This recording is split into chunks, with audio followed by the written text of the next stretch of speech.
are so stylishly displayed on our cinema screens and in films. And these are English words, mind you. If calling a person by an ancient trait can be perceived as a crime, it is even a bigger crime when such derogatory words for women are not controlled in our society, even when we have so many existing laws.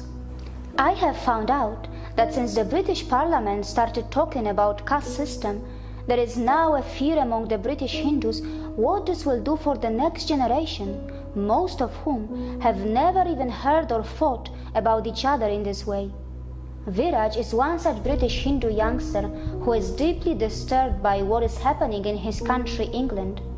He has come to India to explore the land of his ancestors, and he had a conversation with me about this subject too. He is worried that if the idea of caste becomes law, Viraj will be officially and permanently labeled as a superior caste, even though he only wants to be seen as equal.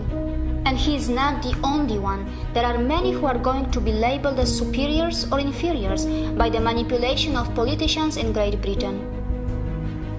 I had no idea what caste was, and neither did my friends. During school and my social life, it didn't really play a role in the friends I made or the company I kept. And so therefore, the idea of discriminating someone on the basis of their surname was completely alien to us. And so to think that there's a legislation being put through the Houses of Parliament now, which would deem that I'm superior because of my birthright, is crazy, because in the Western society that I live in, I class myself as equal to everyone and anyone who I come across. Viraj is not the only one who is deeply disturbed by this. Some of the Hindus who are working in the top management of a Hindu temple in London are now suddenly facing humiliation by the British lawmakers who are planning to label these Hindus as low caste by attempting to pass this legislation.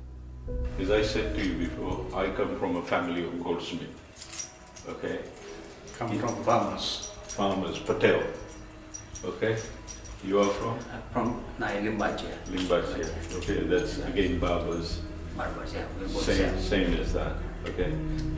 The community here is so integrated that when somebody says there is a caste legislation coming, we feel very annoyed that this kind of nonsense should never be there. We should not be wasting time and resources debating, discussing and bringing laws that are going to make our lives difficult in this place where we are so deeply integrated. And this is not just today. I mean, how old are you? 74. 74? 75. 35? 68. 68, 67. And we've grown up like this from day dot. Now, this strange legislation highlights and targets all of the Dharmic traditions, as I wanted to find out if the Jain community was affected. I met one of the senior-most community leaders in the British Jain community. Naturally, we are a little bit disturbed for reason being the caste legislation becoming caste. Even we have already given in consultation, we have felt this is not required. If what is proposed, if becomes a law, for example, then there will be more division within the community than uniting community. We all believe in social cohesion, we believe in integration, and this is against the British values itself. And I do not know who got this idea of the caste system, and I feel Lord Harris or whoever is there, it requires a little bit more study about this thing and consult or see all of us and then say. I was in Leicester as a Jain GP for 28 years. We created a Jain center there, and I am in interfaith. I work in the interfaith network and interfaith relations for nearly 40 years. I've never come across any discrimination on the grounds of caste. I also met the heads of the British Hindu and Sikh religious organizations to find out their feelings. We're actually deeply concerned because there's an international dimension to all of this as well.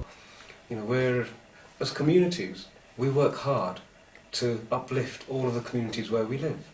You know, we contribute, we're significantly represented in teaching, in doctors, in finance, in entrepreneurial activities, businesses. So we all contribute very heavily to try and uplift any country where we live. And at the moment, you know, we're moving towards this Brexit scenario, and so our communities are very heavily engaged in trying to make sure that we get really good Indo-British ties, that, you know, we make as many links as we can to help both countries benefit from what could be a really good opportunity.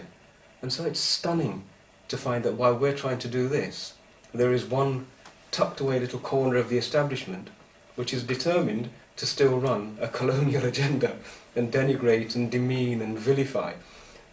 It can't be allowed to happen. It would be damaging for all of us. The trouble with their approach to the rest of the world has always been this concept of false gods, false religions, and always creating a defective understanding of others, and then showing that others need to be redeemed. Yes. So the mischief behind the legislation is to show that the Sikhs, the Hindus, the Jains, etc. need to be helped. And how can they be helped? By coming to the right path. And what is the right path? Coming to Christianity.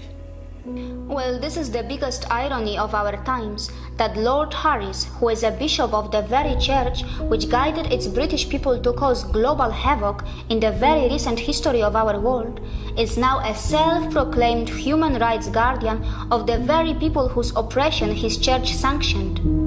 The same church that gave its blessing to the colonizing of millions of people, to many merciless massacres such as the one at Jallianwala Bagh, to the looting of not just the treasure and resources of its colonies, but also to the theft of religious and archaeological artifacts which are now proudly on display in British museums, today preaches the policy of equality, justice and freedom for those who were crushed under the recent